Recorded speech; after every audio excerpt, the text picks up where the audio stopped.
नमस्कार शेतकरी मित्रांनो, आपल्या शेतकरी कट्टा या यूट्यूब चॅनलवर तुमचं सगळ्यांचं स्वागत आहे। शेतकरी मित्रांनो, आपण आपल्या आजच्या व्हिडिओमध्ये जाणून घेणार आहोत 19-19-19 NPK खताबद्दल संपूर्ण माहिती। हे खत आपल्याला पिकाच्या कोणत्या अवस्थेत द्यायला पाहिजे, किती प्रमाणात द्यायला पाहिजे आणि त्याचे फायदे काय आहेत ते आपण संपूर्ण जाणून घेऊयात। तर शेतकरी मित्रांनो, NPK 19-19 म्हणजे काय? तर NPK म्हणजे झाडांना लागणाऱ्या 3 अन्नद्रव्यांचं संक्षिप्त रूप असतं। N म्हणजे काय? तर नायट्रोजन। नायट्रोजन काय करतं? आपल्या झाडाची पाने हिरवीगार ठेवतं, झाडाची वाढ चांगली करतं। तर P म्हणजे फॉस्फरस। फॉस्फरस काय करतं? तर मुळं मजबूत करतं, आपल्या झाडांची मुळं चांगली घट्ट करतं आणि मुळं खोलवर जाऊन आपलं अन्नद्रव्यांचं शोषण करण्याचं काम करतं। तर K म्हणजे काय? तर पोटॅशियम। पोटॅशियम काय करतं? फुलं टिकवतं, फळधारणेला चांगलं मदत करतं, आपली झाडाची रोगप्रतिकार शक्ती चांगली वाढते, फळांची गुणवत्ता चांगली वाढते। तर या खतामध्ये तिन्ही घटक समप्रमाणात असतात, त्यामुळे याला संतुलित खत म्हणून ओळखलं जातं। तर आपण शेतकरी मित्रांनो, हे खत आपण आपल्या कोणकोणत्या पिकामध्ये वापरू शकतो तर ते आपण पाहूयात। तर हे आपल्या पिकाच्या कोणत्या अवस्थेमध्ये वापरू शकतो? तर पिकाच्या सुरुवातीच्या वाढीच्या अवस्थेमध्ये आपण याचा वापर केल्यावर पिकाची चांगली शाखीय वाढ चांगली होते। जेव्हा आपण पीक लावतो त्यानंतर 1 महिन्यानंतर याचा आपण वापर केल्यानंतर पिकाची शाखीय वाढ चांगली होऊन त्याला सर्व अन्नद्रव्य सारख्या प्रमाणात मिळतात।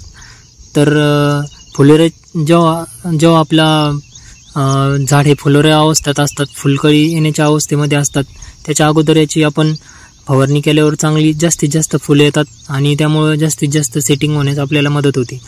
त्यानंतर जेव्हा आपल्या झाडाची वाढ खुंटलेली असते, वाढ चांगली होत नाही, त्या अवस्थेमध्ये आपण जेव्हा याची फवारणी करतो त्यानंतर आपल्याला चांगला रिझल्ट येतो करू शकतो। तसं ड्रिपनी आपण 19-19 खत सोडू शकतो। आपण ही कोणकोणत्या पिकांमध्ये वापरू शकतो? तर शेतकरी मित्रांनो, आपण धान्य पिकामध्ये भात, मका, ज्वारी, बाजरी यामध्ये याचा वापर करू शकतो। डाळींमध्ये हरभरा, तूर, मूग, उडीद यामध्ये करू शकतो। भाजीपाला पिकांमध्ये टोमॅटो, मिरची, वांगी, कांदा, भेंडी यामध्ये मोठ्या प्रमाणात वापर होतो। फळबागांमध्ये केळी, डाळिंब, संत्रा, शेवगा, फुलझाडांमध्ये शोभेची झाडं आणि नर्सरीमध्ये 19-19 खताचा जास्तीत जास्त वापर झालेला दिसून येतो।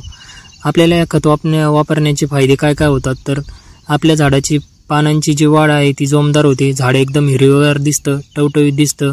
झाडाची वाढ खुंटलेली असल्यावर त्याची वाढ आपल्याला झालेली दिसते। आणि दुसरा म्हणजे मुळं आपली मजबूत होतात चांगली, त्याच्यामुळे अन्नद्रव्य जे असतात जमिनीमधले ते शोषण करण्याचं कार्य वाढतं। आणि तिसरा फायदा म्हणजे आपल्या झाडाची फुलगळ कमी होते, फुलधारणा जास्तीत जास्त होते, त्यामुळे फळधारणाही होते आणि झाडाची गुणवत्ता चांगली राहते। त्यानंतर चौथा फायदा म्हणजे जास्तीत जास्त फळ लागतात, फळं हे क्वालिटीचं लागतं, फळांचा कलर, साईज वगैरे चांगली मेंटेन राहते। 5वा फायदा म्हणजे आपल्या झाडाला लागलेलं फळ हे गोडसर, वजनदार आणि चांगल्या प्रतीचं, रंगाचं वगैरे मिळतं आपल्याला। त्यानंतर आपल्या झाडाची रोगप्रतिकार शक्ती चांगली राहते, त्यामुळे आपलं झाड कोणत्याही किडे आणि रोगाला बळी पडण्यास कारणीभूत ठरत नाही आणि आपलं उत्पन्न निश्चितच यामुळे वाढतं। आपण फवारण्याचं योग्य प्रमाण काय आहे तर ते जाणून घेऊयात।